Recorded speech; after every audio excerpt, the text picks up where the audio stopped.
toujours au cœur de l'événement. Radio Côte d'Ivoire. Radio Côte d'Ivoire.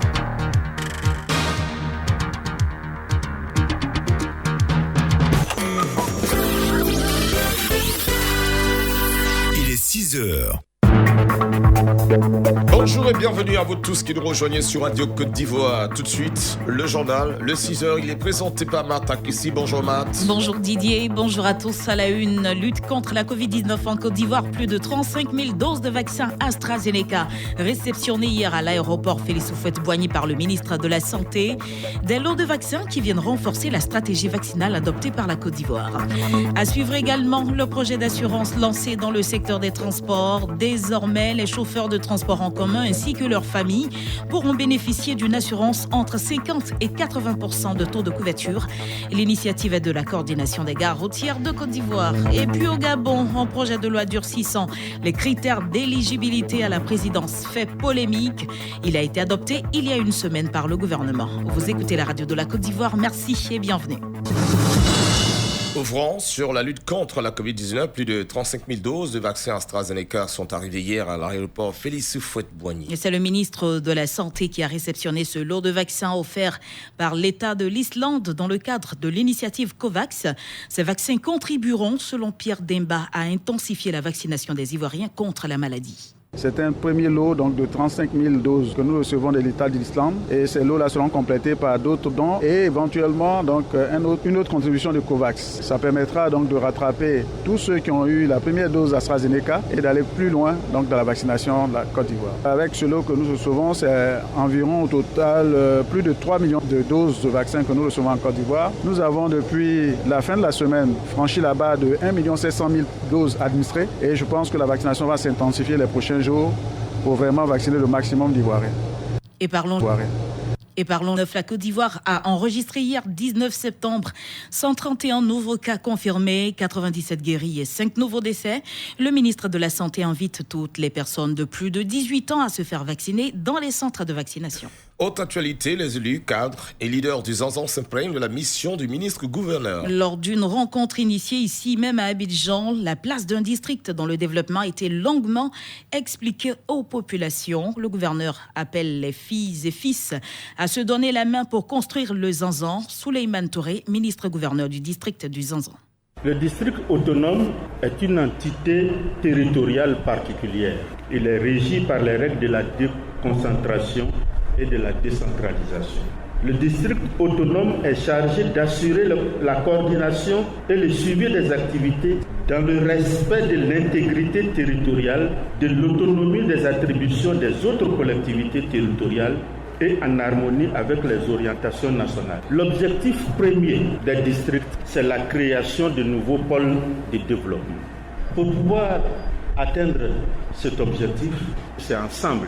Même si nous ne sommes pas de même parti, nous avons le même objectif. On doit pouvoir s'entendre sur l'essentiel et l'essentiel, c'est les enfants.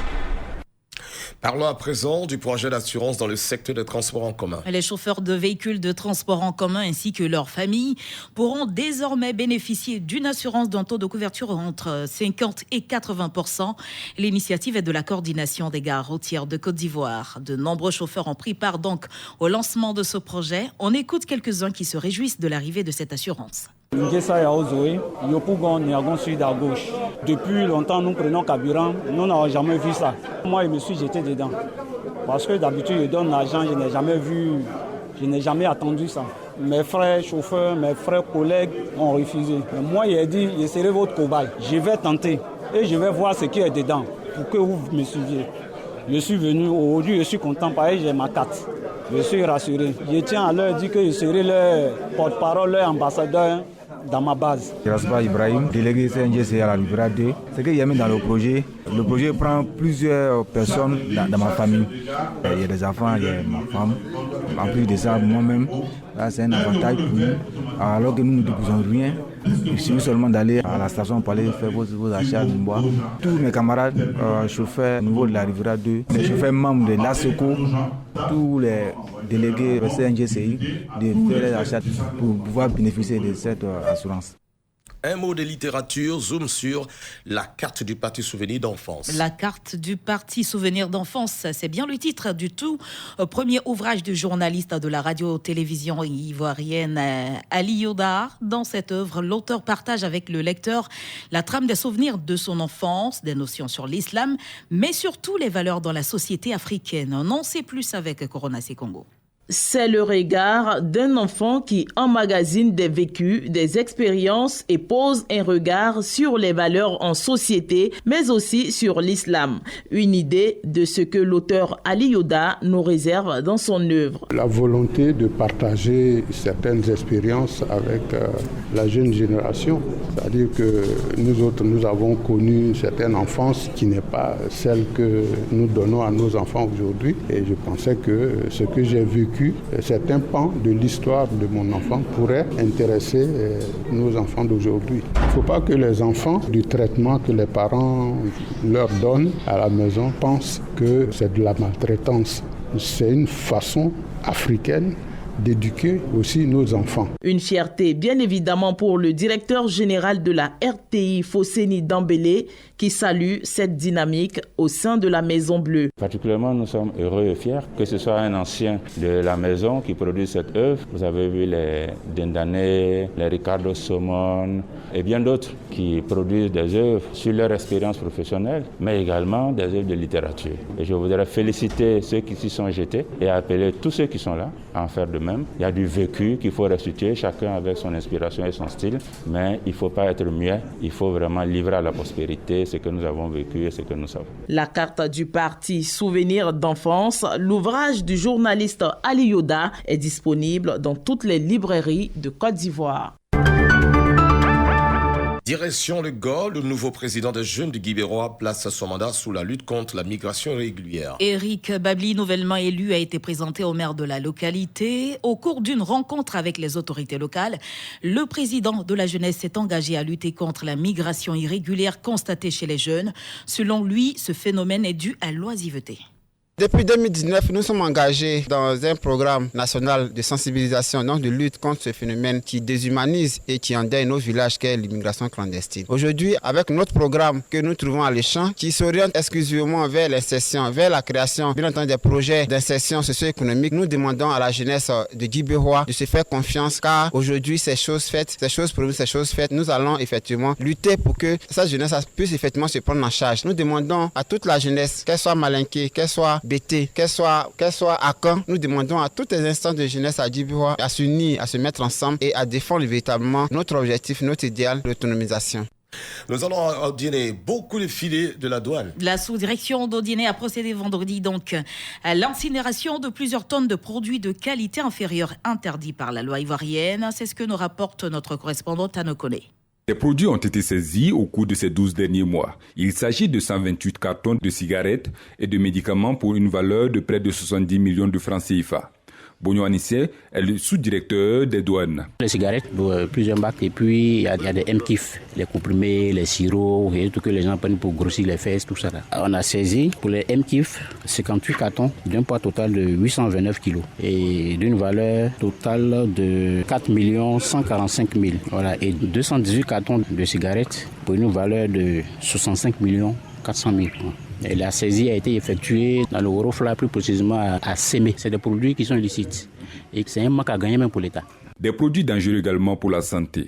Le directeur régional de la santé, de l'hygiène publique et de la couverture maladie universelle l'a dit récemment au cours d'une cérémonie d'incinération. Dr Ablo Yao Alfred. Quand vous voyez ces médicaments qui sont vendus au niveau des carrefours, des rues, soit c'est des médicaments périmés, alors qu'un médicament périmé devient automatiquement toxique. Soit c'est des médicaments contrefaits. La dose, on ne sait pas ce qu'il y a dedans. Donc le danger est vraiment visible. C'est pour ça que nous conseillons la population de ne pas prendre ces médicaments-là. Ces produits ont été saisis à la frontière de la région du Kabadougou avec le Bafing. Le premier responsable de la douane appelle donc la population à tourner le dos à ces pratiques. Cette énième incinération dans le Kabadougou vient réaffirmer la volonté de la brigade de lutte contre la contrefaçon et la drogue d'Audiné à traquer les personnes qui s'adonnent à ce genre de trafic jusqu'à leur dernier retranchement. Tanokone, Audiné pour Radio Côte d'Ivoire. Dans l'actualité internationale au Gabon, un projet de loi durcissant les critères d'éligibilité à la présidence fait polémique. C'est un projet de loi adopté lundi dernier par le gouvernement. Selon ce projet, pour être candidat à une élection présidentielle, il faut résider dans le pays durant au moins 6 mois chaque année durant les 2 années qui précèdent le scrutin. Même les diplomates sont concernés. Pour être applicable, le projet doit d'abord être adopté par le Parlement. L'opposition soupçonne un coup tordu à 2 ans de la prochaine élection présidentielle. Et puis en France, pour la 7e année consécutive, la mairie de Paris a organisé une journée sans voiture. Hier, de 11h à 18h, aucun véhicule motorisé, les voitures et les 2 roues, même électriques, n'étaient autorisés à circuler dans la capitale. Pour la mairie qui a instauré cette tradition, l'objectif est de permettre aux Parisiens de profiter pleinement de l'espace public avec moins de pollution.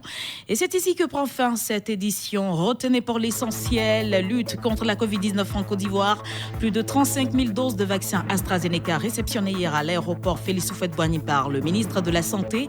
Des lots de vaccins qui viennent renforcer la stratégie vaccinale adoptée par la Côte d'Ivoire. Merci à vous, Matt Kissi. Merci, madame, monsieur, de choisir Radio Côte d'Ivoire pour vous informer. Un autre visage de l'info s'ouvre maintenant et on parle de sport. Radio Côte d'Ivoire, désormais disponible sur Play Store et sur le bouquet canal numéro 511. Info, magazine, sport, détente, divertissement, débat, humour, culture, talk show. Sur Radio Côte d'Ivoire, numéro 1 sur l'info et le sport.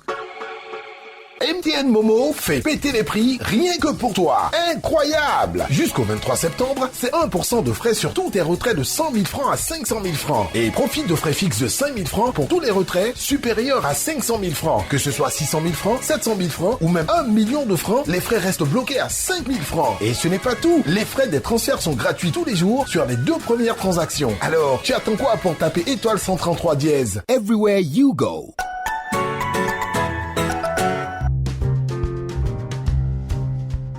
Radio Côte d'Ivoire, les sports d'ici et d'ailleurs.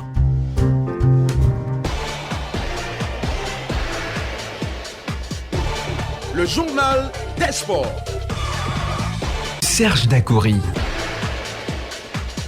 Il est là, toujours fidèle au poste. Bonjour Serge. Bonjour Didier, mesdames, messieurs, bonjour. Nous débutons par le football sur le continent. Les tours préliminaires retour des Coupes africaines. Le FC San Pedro est éliminé, la SEC qualifiée. Le stade Robert Champrou de Makori a abrité hier dimanche les 2 rencontres des représentants ivoiriens en Coupe africaine avec ses tours préliminaires retour. Fortune diverse pour ces 2 équipes. Le FC San Pedro a chuté à la maison après un match nul blanc il y a une semaine face à l'Asfa Yenega. Rigo Gervais, le coach ivoirien de l'Asfa Yenega, réussit le hold-up parfait permettant à l'Asfa Yenega de battre ici FC San Pedro 2-1. San Pedro éliminé. Asfa Yenega continue l'aventure. La SEC Mimosa de son côté était bien pour ce match retour en 2e affiche face aux représentants sénégalais FC Tonguet. Il y a une semaine, à Marrakech, la SEC s'était imposé 1-0. Et sur ce même score, la SEC a récidivé hier en s'imposant face aux jeunes représentants sénégalais 1-0. Heureusement que la SEC est là. San Pedro quitte la compétition, la SEC continue l'aventure. Écoutons les réactions d'après-match de Julien Chevalier, le coach Mimosa satisfait, et Mam Sissé, malgré la défaite, le coach de l'équipe du FC Tonguet. Qui sont à féliciter, ils ont mis tous les ingrédients qu'il faut sur un terrain. Les efforts, la volonté et la qualité pour marquer. On a marqué un but à l'aller à l'extérieur, un but ici pour conclure. Donc c'est une très très belle prestation, ils sont vraiment à féliciter. On a en face de nous une superbe équipe expérimentée qui a vécu un beau parcours l'année dernière, je le répète souvent. Donc on avait beaucoup d'humilité contre eux. Le petit poussé, malgré le nom de la SEC Mimosa qui est grand, c'était nous. Sur le terrain, on a joué ça avec humilité, avec nos armes, notre organisation, pour chercher à se qualifier, et chose faite. L'abnégation, le courage qu'ont les joueurs dans les efforts et la rigueur aussi qu'ils mettent. On sait qu'on a certaines limites, on a beaucoup de travail à faire, mais en tout cas on joue avec ça et on s'applique, on est très solidaire. Et la solidarité a payé. Il y a toujours des regrets quand on perd un match. Après, il faut analyser, il faut voir les points à améliorer parce que forcément, il y en a. Il y a aussi des points positifs, tout n'est pas négatif. Et continuer à travailler pour revenir dans l'efficacité offensive parce qu'on a eu des opportunités. Maintenant, c'est la précipitation, c'est le manque de lucidité qui fait qu'ils font beaucoup de mauvais choix. Et avec un peu de lucidité, je pense, sur certaines situations, ils auraient pu avoir un meilleur résultat. C'est une bonne équipe, ça, on le savait avant de les jouer. C'est une équipe très bien organisée défensivement. Après, offensivement, ils ont quelques grosses individualités qui, sur certaines situations, arrivent à faire la différence. Foot en international, on va dire, plusieurs rencontres de championnat se sont disputées ce week-end en Europe. 6e journée en France, le PSG a reçu la passe de 6 avec 6 matchs, 6 victoires. Difficilement, PSG hier au Parc des Princes a imposé 2-1 face à Lyon. PSG leader, 18 points. En Angleterre, les 3 se tiennent. Liverpool, Chelsea et Man United ont gagné leurs matchs respectifs. Liverpool a pulvérisé Crystal Palace 3-0. Chelsea s'est imposé dans le derby de Londres face à Tottenham 3-0 à l'extérieur. Man United en déplacement a gagné 2-1 à West Ham. Les 3 ont 13 points et sont leaders. En Allemagne, le Bayern de Munich a pulvérisé Leipzig 6-1 et de l'autre côté, Wolfsburg a été tenu en échec. Les deux sont leaders. En Italie, la Juve, ça ne va pas du tout. La Juve n'a pas encore enregistré de victoire depuis le début. Dans le choc face au Milan AC de Franck Kessié, le score final, 1 but partout. L'Inter de son côté a cartonné. 6-1 face à Bologne. L'Inter est leader avec le Milan AC. Et l'Atlético en Espagne a été accroché pendant que Benzema sourit avec le Real Madrid. Le Benzema mené avec le Real. Ils ont renversé la vapeur 2-1 en 5 minutes. Le Real est leader en ce qui concerne donc la Liga espagnole. On va parler de cyclisme à présent. La 27e édition du Tour de Côte d'Ivoire s'est ouverte hier. Oui. Le célèbre Tour de Côte d'Ivoire a repris du service depuis hier dimanche dans la ville du nord de Côte d'Ivoire, Touba. Sendou Koulibaly, envoyé spécial de Radio Côte d'Ivoire, nous fait sa correspondance. À noter que la première étape a été remportée par Abou Sanogo. Sendou Koulibaly depuis Touba. Sous la bannière de l'équipe fédérale, le militaire Abou Sanogo s'offre ainsi dans un sprint massif, le Critérium Touba-Touba, distant de 6,5 km parcouru 12 fois, soit 78 km. Dès les premiers kilomètres du circuit, il affiche ses intentions en prenant la tête du peloton matérialisé par ses 2 victoires au sprint intermédiaire sous les ovations du chaleureux public de la place Osiboué. La moyenne horaire étant de 32 km/h, ce bas niveau se justifie par la fatigue accumulée pendant le transbordement d'Abidjan à Touba. Long de 653 km, reconnaît le vainqueur Abou Sanogo. Avec la fatigue, c'était pas facile aujourd'hui. On est arrivé à 6h du matin, on prend du pas à midi. C'est pas facile, mais toute l'équipe a travaillé pour moi. Le dernier tour, il dit qu'on va assumer le terrain. J'ai assumé, ça a regroupé, il gagne. J'étais de content. À partir des premières étapes, on voit maintenant, c'est lui qui est mieux classé, on travaille pour lui. Bon, il peut dire actuellement, le meilleur actuellement, ils vont travailler pour moi. On va essayer d'assumer jusqu'à le tour final. Les autorités municipales de Touba veulent profiter du passage du Tour de Côte d'Ivoire pour créer un club cycliste affine Fadiga Vamouriba, adjoint au maire de la dite ville. C'est un sentiment de fierté et de satisfaction d'accueillir dans notre commune, ici, le 27e Tour cycliste de Côte d'Ivoire. Touba n'est pas étranger au Tour de Côte d'Ivoire parce que par le passé, nous avons connu des champions. Notre feu, le regretté Fadiga Sidiki et aussi Dosso Mbadou qui sont des fils de Touba. Il faut donc créer un club cycliste ici, dans la commune de Touba. Et nous allons proposer ça au conseil municipal de sorte qu'un club puisse voir le jour ici, effectivement, pour produire des champions pour la Côte d'Ivoire. Ce top départ du Tour de Côte d'Ivoire 2021, Tour de la réconciliation, a eu pour parrain le ministre Moussa Sanogo, cadre de la région. La caravane mènera le peloton de 42 cyclistes locaux ce lundi de Biankouma, Amman, Koulibaly Sendou, Samuel Kouaou, Touba, Radio Côte d'Ivoire. Point final de ce deuxième journal des sports sur Radio Côte d'Ivoire. Merci à vous. Merci à vous également, Serge Dacoury, madame, messieurs, c'est nous qui vous disons merci de nous choisir pour vous informer.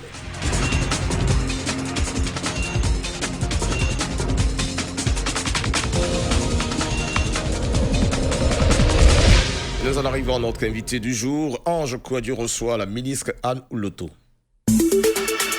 L'invité du jour. Madame le ministre, bonjour. Bonjour Ange Kouadio. Alors, Madame le ministre, est-ce que vous pouvez nous faire le bilan 2020 du Conseil régional du Cavali? Merci. Le bilan 2020 du Conseil régional du Cavali est un bilan, pas selon moi, mais selon les populations, selon les grandes entités sociales vivant dans la région du Cavali est un bon bilan. Ce bilan est jugé positif et je voudrais rendre grâce à Dieu de nous avoir permis d'offrir l'occasion à nos populations de vivre d'abord dans un environnement totalement apaisé. Vous savez que cette région a beaucoup souffert des affres, des différentes crises que nous avons connues. Il y avait beaucoup de méfiance, beaucoup de déchirures. Cette région se sentait plus ou moins abandonnée en matière de développement. Aujourd'hui, la quiétude est revenue, la paix s'est imposée partout, dans les villes, dans les villages, dans les campements. Et par-dessus tout, les projets de développement du gouvernement, mais aussi et surtout ceux du conseil régional, transforment progressivement le quotidien de nos populations. Quelles sont les perspectives? Les perspectives sont très bonnes. Vous savez, quand les populations ont un ressenti aussi encourageant, cela veut dire qu'elles sont conscientes que leur vie change. Alors comment les vies changent dans les villages? D'abord, nos villages sont de plus en plus illuminés. En 2018, lorsque nous avons proposé notre projet de développement de la région à nos populations, nous leur avons dit que leur vie va changer. Nos villages étaient pratiquement dans le noir. Nous avions un taux de couverture d'électricité en 2018 était pratiquement à 30%. Aujourd'hui, nous sommes à plus de 80% de villages électrifiés dans la région du Cavali. Vous avez par exemple en matière d'éducation des localités où il n'y avait pas d'école, de collège de proximité pour les enfants. Et les enfants quittaient les villages pour aller vers les chefs-lieux des départements pour aller à l'école. Aujourd'hui, puisque nous sommes à Toulepleu, quand je prends l'exemple du département de Toulepleu, dans chaque sous-préfecture de Toulepleu, vous avez aujourd'hui un collège de proximité ou un dont la construction est en phase finale. Ce qui veut dire que les populations voient bien que les choses évoluent positivement. Les perspectives, c'est donc de continuer sur cette lancée et de faire en sorte qu'à fin 2023, à la fin de notre mandat, celui du conseil régional, nous ayons dans chaque chef-lieu de sous-préfecture un collège de proximité. Quand on emprunte le tronçon qui clôt Toulepleu, on voit très bien que ce tronçon est en chantier, mais on note aussi qu'il n'y a pas d'engin pour les travaux. Qu'est-ce qui explique cela? Il n'y a pas de souci.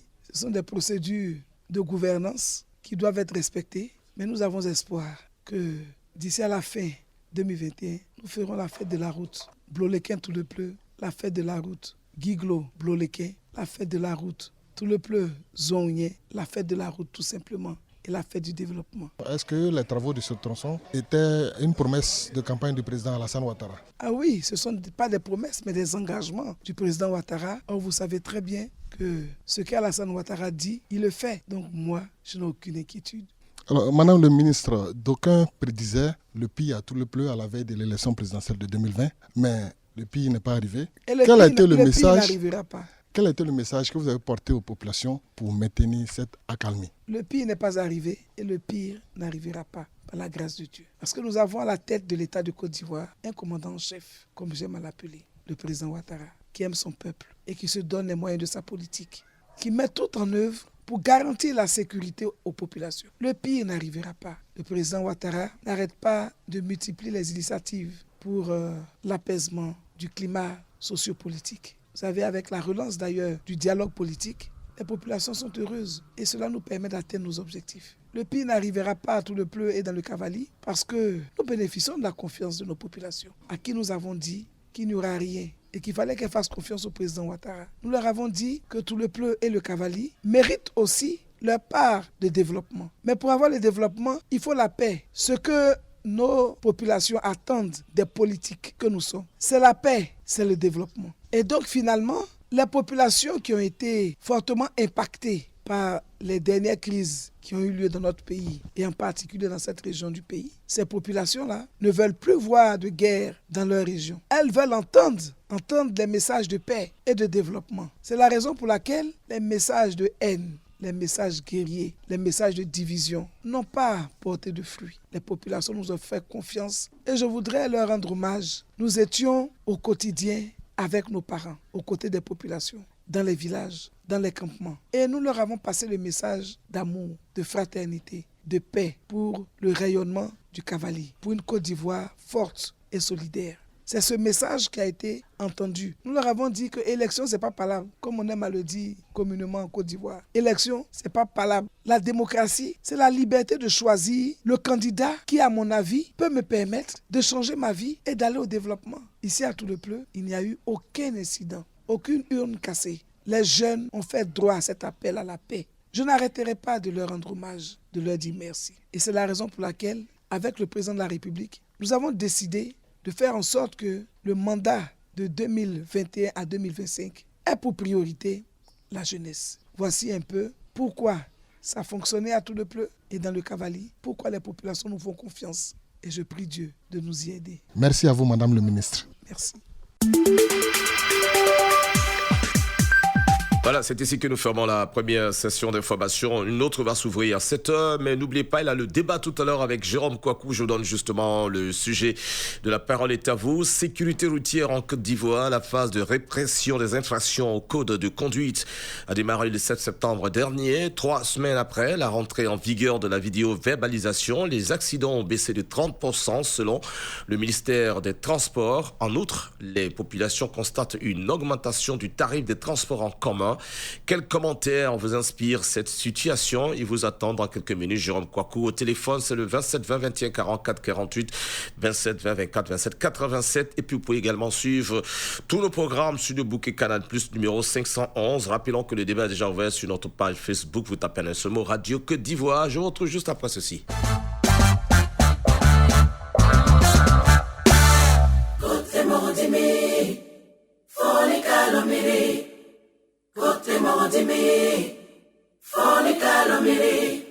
Ngokote Morodimi, nous sommes sur la route de la paix, tous ensemble sur la route de la paix. Nous sommes sur la route de la paix, tous ensemble sur la route de la paix.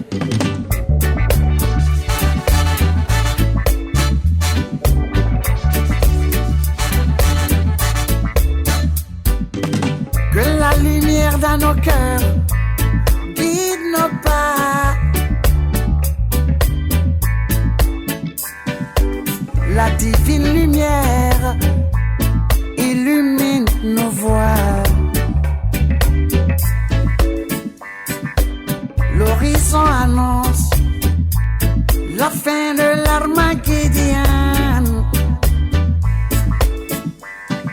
Suivons l'étoile,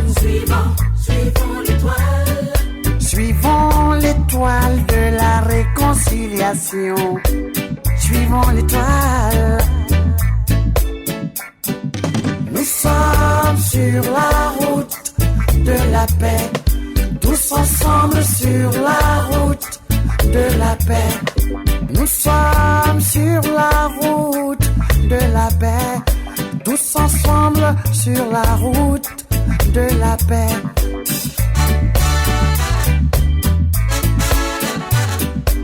Si tout le monde a raison, alors tout le monde a tort. La raison du plus fort n'est pas toujours la meilleure. Les plus forts ne sont pas forcément les meilleurs.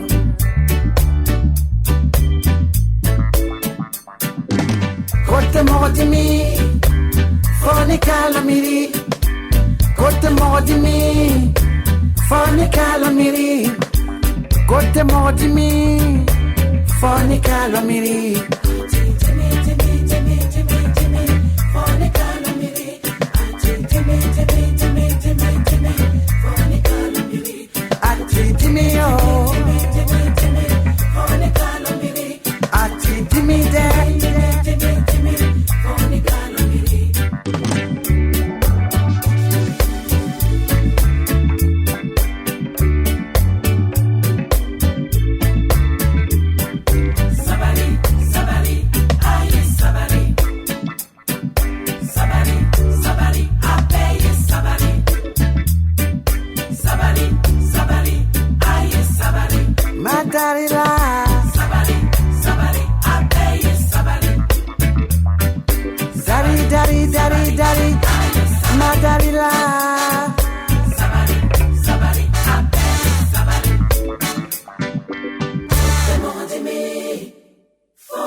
Ngokote Morodimi,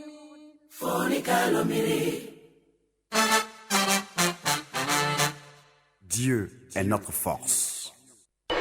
Ne bougez pas, on revient juste après la pub.